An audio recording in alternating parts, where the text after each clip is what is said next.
News 18 എല്ലാ പ്രേക്ഷകർക്കും നമസ്കാരം. ബ്രേക്കിംഗ് ന്യൂസ് ഫ്രം അമേരിക്കയിൽ നിന്നുള്ള ബ്രേക്കിംഗ് ന്യൂസ് ആണ്. ഇന്ന് ഈ മൊമെന്റിൽ US സുപ്രീം കോർട്ട് ഒരു സുപ്രധാനമായ വിജയമാണ് ട്രംപിന് ഹാൻഡ് ഓവർ ചെയ്തിരിക്കുന്നത്. നിങ്ങൾക്ക് എല്ലാവർക്കും അറിയാം, ഇവിടുത്തെ കൊളറാഡോ സ്റ്റേറ്റ് ഏതാനും മാസങ്ങൾക്ക് മുമ്പ് ട്രംപിനെ ബാലറ്റിൽ നിന്ന് എടുത്തു കളയണം എന്നൊരു കൊളറാഡോ സുപ്രീം കോർട്ടിന്റെ വേർഡിക്റ്റ് ഉണ്ടായിരുന്നു. അതിനെതിരെയുള്ള ട്രംപിന്റെ അപ്പീല് അതിനുശേഷം 2-3 സ്റ്റേറ്റുകളുടെ ഇതേ ആ ഒരു ലൈനിൽ വേർഡിക്റ്റ് ഉണ്ടാക്കിയിരുന്നു.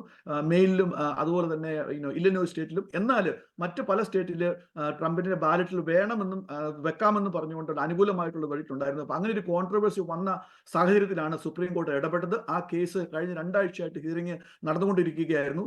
നാളെയാണ് അമേരിക്കയിലുള്ള സൂപ്പർ ട്യൂസ്ഡേ, അതായത് 36% ഇലക്ട്രേറ്റ് വോട്ട് ചെയ്യുന്ന ഒരു സുപ്രധാനമായ വോട്ടിംഗ് ആണ് പ്രൈമറി ഇലക്ഷന് വേണ്ടിയിട്ട്.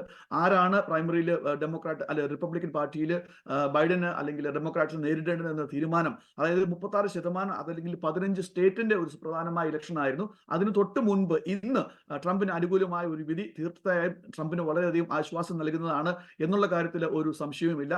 എന്നിരുന്നാലും എന്താണ് ഫാക്ട് എന്ന് നോക്കാം. ഈ 3 മാസമായിട്ടുള്ള ഈ കോർട്ടിന്റെ സുപ്രീം കോർട്ടിന്റെ ഏതാനും മാസങ്ങളായിട്ടുള്ള ഈ കോർട്ടിന്റെ യുദ്ധം ഇതോടുകൂടി ഇന്ന് അവസാനിക്കുകയാണ്.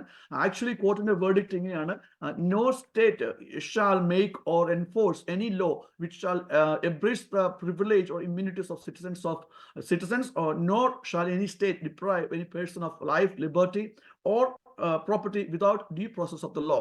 എന്ന് പറഞ്ഞു കഴിഞ്ഞാൽ ഇവിടെയുള്ള ഒരു വേർഡിക്റ്റ്, ഐ മീൻ ഒരു ട്രാൻസ്ലേഷൻ ഒന്ന് പറയുകയാണെങ്കിൽ, നോക്കുവാണെങ്കിൽ സ്റ്റേറ്റ് സുപ്രീം കോർട്ടിന് ഇങ്ങനെയുള്ള ഒരു ഫെഡറൽ കാര്യത്തിൽ അന്തിമ തീരുമാനം എടുക്കാനുള്ള ഒരു റൈറ്റ് ഇല്ല without due process of the law എന്നുള്ളതാണ് ഒരു വേർഡിക്റ്റ് വന്നിരിക്കുന്നത്. അതിന് യുനാനിമസ് ആയിട്ടുള്ള ഡിസിഷൻ ആയിരുന്നു. എന്നാൽ 9 ജഡ്ജിൽ 6-3 എന്നുള്ളൊരു സ്പ്ലിറ്റ് ഉണ്ടായിരുന്നു. 3 ജഡ്ജസിന്റെ ലിബറൽ ജഡ്ജിന്റെ ഒരു ഡിസിഡന്റ് നോട്ട് ഉണ്ട്. എന്നാൽ ഇതൊരു യുനാനിമസ് തീരുമാനമാണ്.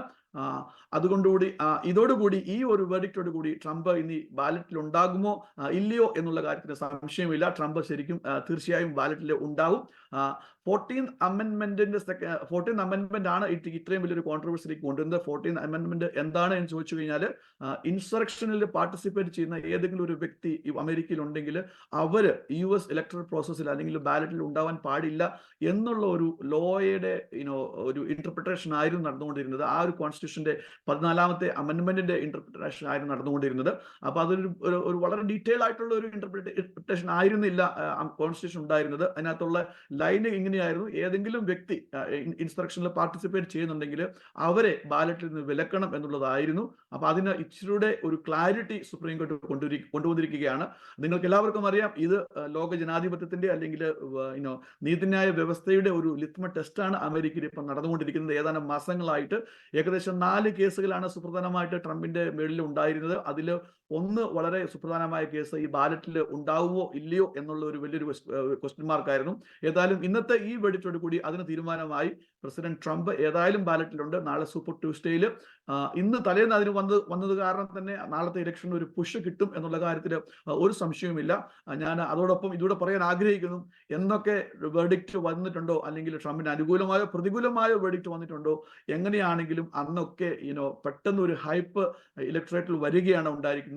ട്രംപിനെ കട്ടയ്ക്ക് സപ്പോർട്ട് ചെയ്യുന്ന ഇവാഞ്ചലിക്കൽസ് എപ്പോഴും അതിനെ ആവേശത്തോടു കൂടി സ്വീകരിക്കുകയാണ് ചെയ്തുകൊണ്ടിരിക്കുന്നത്. അപ്പൊ പോളിംഗിൽ ആ ഒരു റേറ്റ് അല്ലെങ്കിൽ റേറ്റിംഗ് അല്ലെങ്കിൽ റിഫ്ലക്ഷൻ നമുക്ക് പ്രതിഫലനവും കാണാൻ സാധിക്കും എന്നുള്ളൊരു പ്രതീക്ഷയാണ് ഉള്ളത്.